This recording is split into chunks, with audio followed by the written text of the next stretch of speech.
बघा आता इथं काय सांगितलं आहे, without using calculator find the value of cos of 135 degree. ठीक आहे.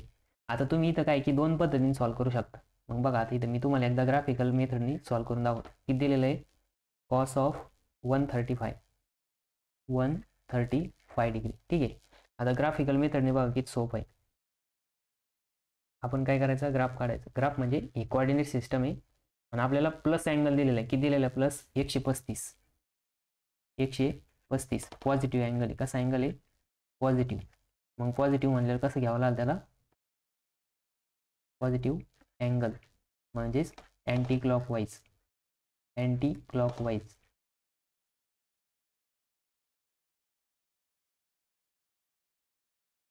मग अँटी क्लॉकवाईज स्टार्ट करा.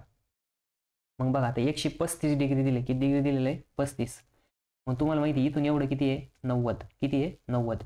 मग 90 पासून पुढे किती जावं लागेल, मग 135 यायसाठी बघा 135 जे 90 डिग्री आलं आपण, प्लस अजून किती जावं लागेल, तर 45 जावं लागेल. किती जावं लागेल, 45. म्हणजे टोटल इक्वल्स टू किती येणार आहे, बघा हा 5 आणि 9 4 13 म्हणजे 135 डिग्री येणार. ठीक आहे. म्हणजे अजून किती, 45 जायचं. ठीक आहे. मग बघा इथून एवढं 45 येणार आपण. मग इथून एवढं 45 डिग्री आलं. मग आता इथं आपली लाईन येऊन थांबली. ठीक आहे. ही लाईन इथे येऊन स्टॉप झाली. मग बघा आता हा टोटल अँगल किती आहे, हा टोटल अँगल आला 35 डिग्री. ठीक आहे. मग तुम्हाला जर एक्स ॲक्सिसच्या अबाउट इन्क्लिनेशन घ्यायचं असेल, आता हे पण एक्स ॲक्सिसच्या अबाउटच आहे, पण इकडच्या बाजूने जर एक्स ॲक्सिस बघितलं तर तो किती डिग्री आहे. मग बघा इथून एवढं 135 आहे, हे इथपर्यंत किती राहतं, 180 राहतं. मग 180 मधून जर 35 जर गेलं, सॉरी 135 जर गेलं तर किती येतं, मग बघा 180 मायनस 135 करा. 180 मायनस 135 ते येणार आहे 45. किती येणार आहे, 45. ठीक आहे. मग बघा आता इकडनं 45 जर घेतलं आणि इकडनं 135 घेतलं तर व्हॅल्यू सेम यायला पाहिजे. पण इकडनं घेतल्यानंतर ना क्वाड्रंट कोणता येईल, सेकंड क्वाड्रंट. ठीक आहे. मग सेकंड क्वाड्रंटमध्ये बघा आता cos of 135 degree equals to, इकडच्या साईडनं जर बघितलं तर ते कशाची इक्वलमध्ये येणार आहे, बघा आता इथं काय आहे की तुम्ही एक्सच्या अबाउट इन्क्लिनेशन घेत आहे, म्हणजेच कॉस तसंच राहणार, कॉस ऑफ 45 डिग्री. पण कॉस 45 डिग्री या क्वाड्रंटमध्ये बघा ए एस टी आणि सी. मी इथं फक्त साईन पॉझिटिव्ह राहतो, बाकी सगळे कोण राहतात, निगेटिव्ह राहतात. म्हणून आपल्याला इथं मायनस काय करावं लागेल, मायनस कॉस ऑफ 45 डिग्री लिहायला लागेल. ठीक आहे. मग बघा cos 135 degree equals to minus काय कॉस 45 डिग्री. मग मायनस 1/45 डिग्री काय राहतं, 1/√2. म्हणजेच cos of 135 degree is equals to काय आलं, 1/√2. पण हे कसं आलं, मायनस आलं. ठीक आहे. आता हे झालं ग्राफिकल अप्रोचने, म्हणजेच आपण अँगलच्या माध्यमातून हे सॉल्व्ह केलं. ठीक आहे. मग आता यालाच तुम्ही दुसऱ्या पद्धतीने पण सॉल्व्ह करू शकता. तर दुसरी मेथड बघा काय करायचं, आता हा जो अँगल आहे बघा स्टँडर्ड अँगलमध्ये कन्वर्ट करायचं. मग बघा इथं जर आपण घेतलं cos of 135 degree is equals to, त्याला कसं लिहू शकतो आपण, कॉस ऑफ 90 डिग्री. बघा कॉस ऑफ 90 डिग्री प्लस, हां मग 90 पासून किती प्लस घ्यावं लागेल, 45 डिग्री. मग बघा इथं काय आहे की ए प्लस बीचा फॉर्म दिसतोय. काय दिसतोय, हा ए अँगल आहे, हा प्लस बी अँगल. मग तुम्हाला फॉर्म्युला माहिती बघा, कॉस ऑफ ए प्लस बी काय येतं, cos A cos B minus sign A sine B. ठीक आहे. मग आता कॉस ए, मग बघा आपण इथं काय करणार, आता कॉस ऑफ काय घेणार ए, कॉस ए काय आपलं इथं 90 डिग्री प्लस बी काय आहे 45 डिग्री. त्याच्यानंतर ना इक्वल्स टू कॉस ए काय आता इथं 90 डिग्री आणि कॉस बी 45 डिग्री. ठीक आहे. मायनस साइन ए, बघा इथं ए लिहायचं राहिलं आहे, साइन ए काय आहे 90 डिग्री आणि कॉस बी, सॉरी साइन बी काय आहे 45 डिग्री किती आहे 45 डिग्री.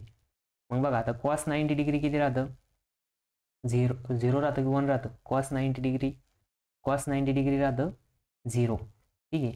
इंटू कॉस 45 डिग्री काय राहतं 1/√2 मायनस साईन 90 डिग्री किती राहतं 1 इंटू साईन 45 1/√2 ठीक आहे. आता 0 इंटू 1/√2 काय येणार 0च येणार मायनस 1 इंटू 1/√2 काय येणार 1/√2. म्हणजेच याचा अर्थ काय झाला की cos of 90 degree plus 45 degree is equals to cos of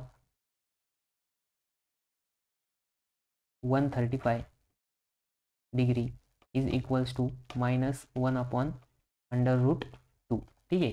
म्हणजे तुम्ही एक अँगलची पण अप्रोच यूज करू शकता किंवा दुसरी गोष्ट तुम्ही हा फॉर्म्युला यूज करून पण सॉल्व्ह करू शकता ठीक आहे.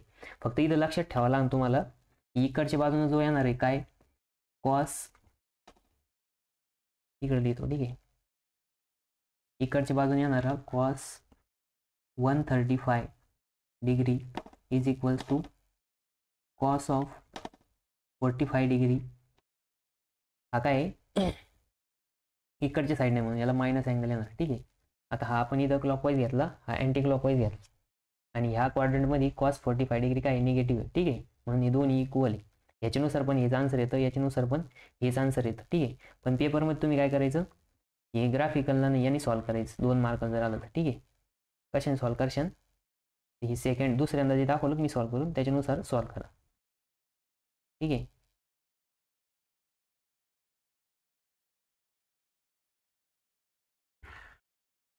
खाली जे ते सोल्युशन दिलंय ना त्याच्यानुसार सॉल्व्ह करा ठीक आहे.